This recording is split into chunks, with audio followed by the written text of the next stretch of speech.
mag-hi ka. Hi. Hi. Hi, viewers. Hi. Si Papa. Pakiramdam mo? Diyos, malamig. Malamig dito? Malamig dito. Ayaw mo nang bumalik? Oo. Nakay ipadara natin ni kang papapidyong. Ha? Ikaw recommend mo to kay papapidyong? Oo, nag-recommend kang video.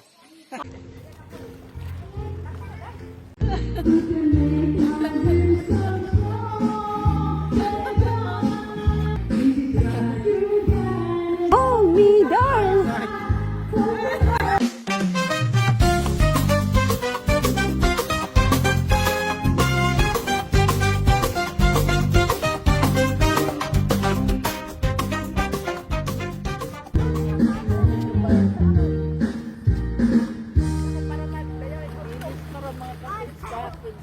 Ay, mahali.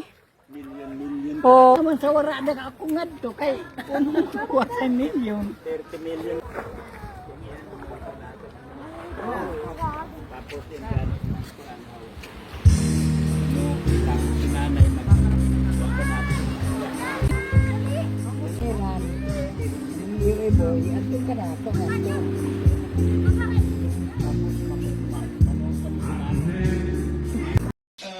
I am all over the world tonight. All over the world, you can hear the sound.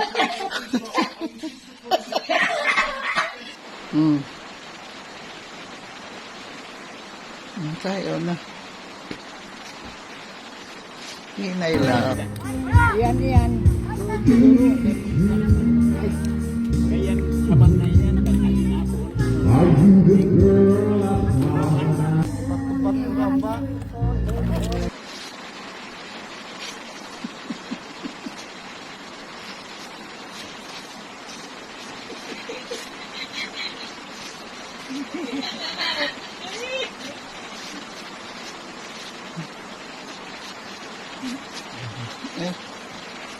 Ay.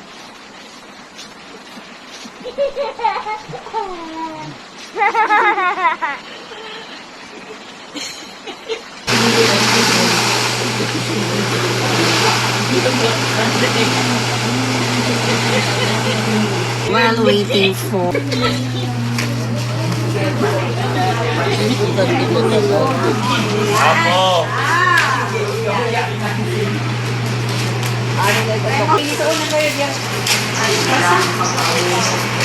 Ang kayo ikibali sa kabihan ng sahod.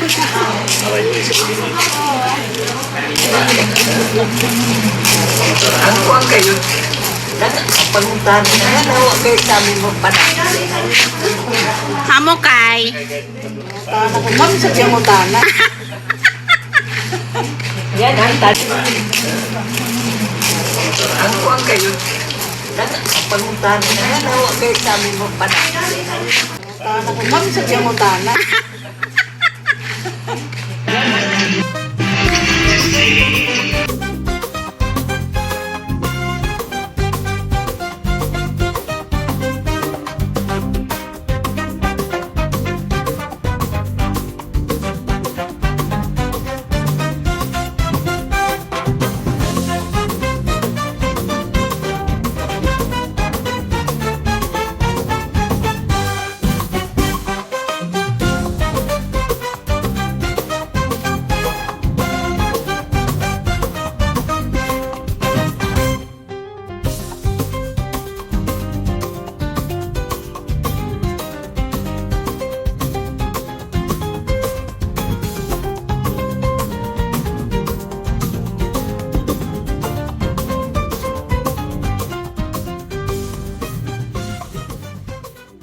Blo.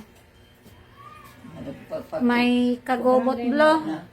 Blo. Pakopyahan ko. Oh, Hala, yan.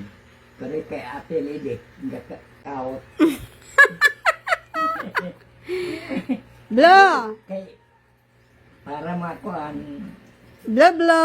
pakuhan na pa. Oh, Patulan na din.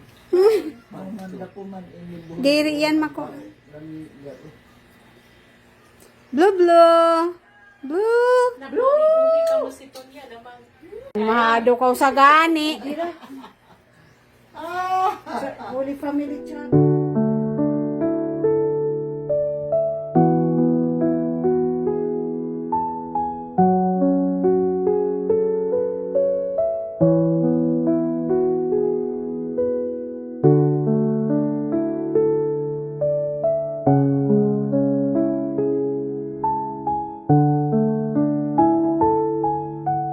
Hatag ka na mo, makahatag pabakog sa among lawas.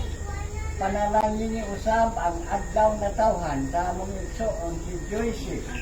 Nautunta na inupang dugangan sa mga gasa o gayud na among Ginoo. Amen. Amen. Ako si Leonardo Campos Lamila, Senior, nung Narding, na nakatira dito sa poblasyon Marihatag, Surigao del Sur. 50 years ako naging lay minister sa parokya ni Senyor Santo Niño. Mula noong na-assign ang mga Benedictine sisters, sila Sister Celine, Sister Ana, Sister Celine, Sister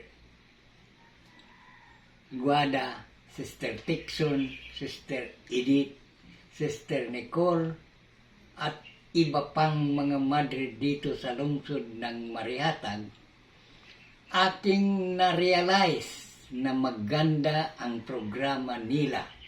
Isa dito ang pag-organisa sa Basic Ecclesial Community, BEC, or Gagmay Kristohanong Katilingban, JKK. Mula noong nagsimula sa pagbago ng BEC sa mga chapels, nagbigay ng formation seminars sa mga pangulo, lay minister at mga katekista mula sa poblasyon hanggang sa mga baryo, sitio at sa mga komunidad, sa mga lumad kasama sila Sister Odilia, na palakas ang suporta para sa paglakbay sa mga katutubo. Namulat ang simbahan sa mga responsibilidad at pagsuporta sa mga sitwasyon sa mga lumad at ang pagprotekta sa kalikasan, tumindig at ipaglaban ang no mining at no logging campaign. Gumawa ng mga hakbang para mapatibay ang Family and Life Apostolate. Lahat ay naging bahagi sa mga gawain ng simbahan bilang mga bininyagan. Napalakas ang pananampalataya, nakapagbigay ng pag-asa, may paggalang at pagtulungan ng bawat isa. Mahalaga na nagbigyan ng pagkakataon ng mga membro ng BEC na magkaroon ng patuloy pag-aral upang maipatupad ang kanilang responsibilidad sa pagpatuloy sa gawaing buhay ng simbahan. Dito sa Santo Niño, Paris Marihatag, Surigao del Sur. Ngayon ay regular ang meeting upang mapag-usapan ang mga gawain, daloy at responsibilidad ng bawat membro ng simbahan. Salamat sa Diyos. Ayan.